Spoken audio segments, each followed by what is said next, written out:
Her daughter vanished 40 years ago. What she found in her Bible changed everything. Welcome back and enjoy the story.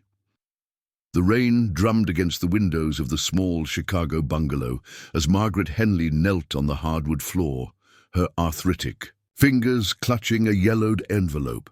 At 71, her silver hair caught the dim lamplight, and tears carved fresh paths down the weathered landscape of her cheeks. The envelope bore 4 words in faded ink: "To my mother." Inside, childish handwriting spoke of longing, of hope, of a daughter who had never stopped believing her mama would find her. The letter was dated 1986, 1 year after 6-year-old Susan had vanished from their backyard, while Margaret fetched laundry from the line. For 40 years, Margaret had lived in this moment of devastating discovery, surrounded by the whispers of neighbors who thought her mad for setting 2 places at dinner. Every night, the police had given up after 18 months. Detective Morrison, now retired, had shaken his head with practiced sympathy. "Sometimes they just disappear, Mrs. Henley. Kids run away, accidents happen." But Margaret knew better. Susan wouldn't have run. She was scared of the dark, terrified of being alone. Every night she needed her mother's lullabies to fall asleep. The investigators dismissed her protests as maternal denial, filing the case among thousands of other missing children who became statistics rather than souls. Margaret's husband, Frank, had crumbled under the weight of their loss, choosing whiskey over hope until liver disease claimed him 8 years later. Margaret buried him beside the empty grave she'd prepared for Susan, a headstone marking absence rather than presence. The neighbors on Maple Street had watched Margaret's descent into what they called madness, with a mixture of pity and irritation. Every morning she'd set Susan's place at the breakfast table, complete with the blue ceramic bowl shaped like a bunny that Susan had loved. Every birthday, she baked a chocolate cake with strawberry frosting, singing "Happy Birthday" to an empty chair before carefully wrapping the untouched slice. Mrs. Patterson from next door would peek through her lace curtains, shaking her head at the sight of Margaret tending Susan's flower garden, talking to the daisies as if her daughter might emerge from behind their yellow faces. The mailman learned not to comment on the letters Margaret left for Susan. In the mailbox, sealed envelopes containing updates about the changing seasons, the new neighbors, the way the old oak tree had grown taller in the backyard. Margaret found refuge in the Chicago Public Library on Michigan Avenue, where she worked among towering shelves of stories and dreams. Surrounded by children who came for story time, she'd study each small face, searching for familiar features in their bright eyes and innocent smiles. The head librarian, Eleanor Walsh, had hired Margaret not out of pity, but because she recognized the gentle way Margaret guided young readers to their perfect books, as if she understood exactly what each child's heart needed. The other librarians whispered about Margaret's tragedy, but they couldn't deny her gift with the children. She'd kneel to their level, her voice soft as she recommended adventures and fairy tales, always ending with the same gentle words: "Remember, every story has hope hidden inside it."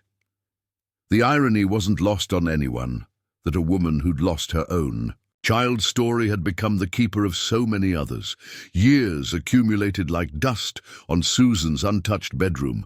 Margaret preserved everything exactly as her daughter had left it, the worn teddy bear named Mr. Buttons sitting sentinel on the bed, the half-finished puzzle of a rainbow scattered across the desk, the pink diary with its tiny brass lock that Margaret had never opened, respecting her daughter's privacy, even in absence. Frank's relatives begged her to pack away the shrine, to sell the house and start fresh somewhere else.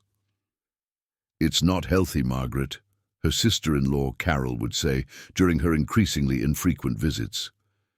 "You're living with a ghost." But Margaret couldn't explain that the room wasn't a tomb. It was a lighthouse, a beacon, calling Susan home through whatever darkness had claimed her. Every object held memory: the music box that played "You Are My Sunshine," the collection of smooth stones Susan had gathered from Lake Michigan, the drawing of their family taped to the mirror, 4 stick figures holding hands under a smiling sun. The room waited patient and faithful for the day its occupant would return. On this rain-soaked morning that Faith would finally be rewarded in the most unexpected way. The discovery of the letter should have been impossible. Margaret had searched every inch of her home countless times over 4 decades, hoping for some clue the police had missed. She'd memorized every corner, every hiding place, every spot where a frightened child might leave a message. But there it was, tucked between the pages of her grandmother's Bible, the one she'd inherited and kept by her bedside for comfort during the darkest nights. How had she never noticed it before? Her hands shook as she unfolded the fragile paper, revealing words that stopped her heart. "Dear Mama, I miss you. I think of you every day. I don't know why I can't come home. The lady says you didn't want me anymore, but I don't believe her. I told her you sing to me at night and call me your sunshine. I hope this finds you. I'll never stop hoping."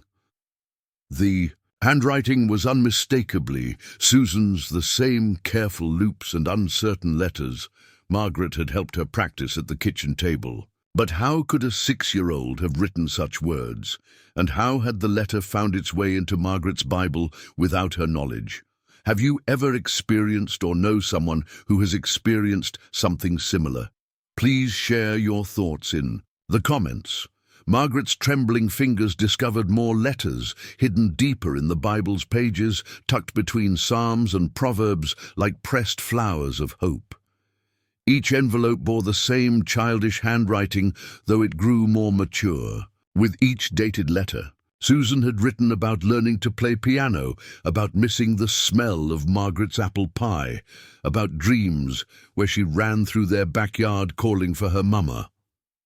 One letter mentioned a woman named Elena who promised to help send the letters, while another spoke of a family who called Susan by a different name, Rebecca. The letters painted a picture of a stolen childhood, of a little girl who'd been told lies about being unwanted while desperately clinging to memories of love. Margaret spread the precious papers across her kitchen table, the same table where she'd served countless lonely dinners and felt her world tilt on its axis. Susan had been alive all these years, thinking her mother had abandoned her, while Margaret had been grieving a death that never occurred. Detective Sarah Chen of the Chicago Police Department sat across from Margaret in the same station where Hope had died 40 years earlier. Unlike her predecessors, Chen listened with careful attention as Margaret presented the letters, each one a fragment of a life interrupted. "Mrs. Henley, I understand this is difficult, but we need to verify these are authentic before we can reopen the case." The forensics team confirmed what Margaret's heart already knew. The paper, ink, and handwriting all supported the timeline of the letters. More importantly, they traced the return address on several envelopes to Lisbon, Portugal. International inquiries revealed a chilling truth. A network of illegal adoptions had operated in the 1980s, stealing American children and selling them to wealthy European families desperate for offspring. Susan, renamed Rebecca Santos, had grown up in Portugal believing her American mother had sold her to pay debts. The adoptive parents, Joaquim and Maria Santos, had treated her well, but maintained the lie, fearing they'd lose their beloved daughter if the truth emerged. The phone call came on a Tuesday morning in October. Margaret's hands shook so violently she nearly dropped the receiver as a translator's voice conveyed words from across the ocean. "Mrs. Henley, my name is Rebecca Santos, but I think you might know me as Susan." The 46-year-old woman on the other end of the line had spent months working with Portuguese authorities and victim advocates after her adoptive parents' death revealed documents hidden in their attic, papers bearing the name Susan Marie Henley, and an address in Chicago. Susan had learned Portuguese as her first language, but had never forgotten fragments of English, especially the lullabies her mother used to sing. "I remember you calling me your sunshine," Susan whispered across the continents, her voice breaking. "I remember the blue bowl, shaped like a bunny. I remember your hands braiding my hair." Margaret sobbed into the phone 40 years of grief, pouring out in a torrent of joy and relief. The reunion took place at O'Hare International Airport on a crisp November morning. Margaret stood behind the security barrier, clutching a photograph of 6-year-old Susan, while passengers streamed past in endless waves. She'd imagined this moment thousands of times, but nothing had prepared her for the reality of seeing her daughter's face aged by decades of separation. Susan emerged from the customs area, pushing a wheelchair-bound elderly woman, Elena Martinez, the family friend who'd secretly mailed Susan's letters to Margaret over the years, slipping them into the Bible during a visit shortly before Frank's death. Elena had carried the burden of knowledge for decades, torn between loyalty to the Santos family, who'd treated her like a grandmother, and her promise to a heartbroken little girl who'd begged her to send letters to America. When Susan spotted Margaret, time collapsed. The 46-year-old woman became 6 years old again, running into arms that had never stopped reaching for her. Their first weeks together were a delicate dance of rediscovery. Susan stayed in her childhood bedroom, now preserved like a museum of interrupted innocence. She touched each object with wonder: Mr. Buttons, the music box, the half-finished puzzle she'd abandoned the day she disappeared. Margaret cooked Susan's favorite meals from memory, amazed that some preferences had survived 4 decades of separation. Susan had become a piano teacher in Lisbon, her musical gifts nurtured by the Santos family, and when she played Margaret's old upright piano, the house filled with melodies that seemed to heal every broken corner. They talked for hours, filling in the gaps of their lost decades, Susan sharing stories of her life in Portugal, while Margaret described the years of waiting, the birthdays celebrated alone, the Christmas mornings when she'd opened gifts she'd bought for a daughter who wasn't there to receive them. The truth about Susan's disappearance unraveled slowly, each revelation more heartbreaking than the last. A woman named Patricia Voss had approached 6-year-old Susan in the backyard, claiming to be a friend of Margaret's who'd come to take Susan to a surprise party. The child, trusting and excited, had climbed into Voss's car willingly. Voss, desperate for money to pay gambling debts, had sold Susan to the adoption network for $50,000. Within days, Susan was on a plane to Portugal with forged documents identifying her as an orphan named Rebecca. The Santos family had believed they were saving a child from poverty, unaware they were participants in a crime that had destroyed an American family. Patricia Voss had died in prison 15 years earlier, serving time for unrelated fraud charges, taking the full truth of her crime to her grave. Susan brought more than herself back to Chicago. She brought Margaret's granddaughter, 8-year-old Isabella, a bright-eyed child who spoke Portuguese and broken English with equal enthusiasm. Isabella had grown up hearing stories about her mysterious American grandmother, the one her mother wrote letters to but never visited.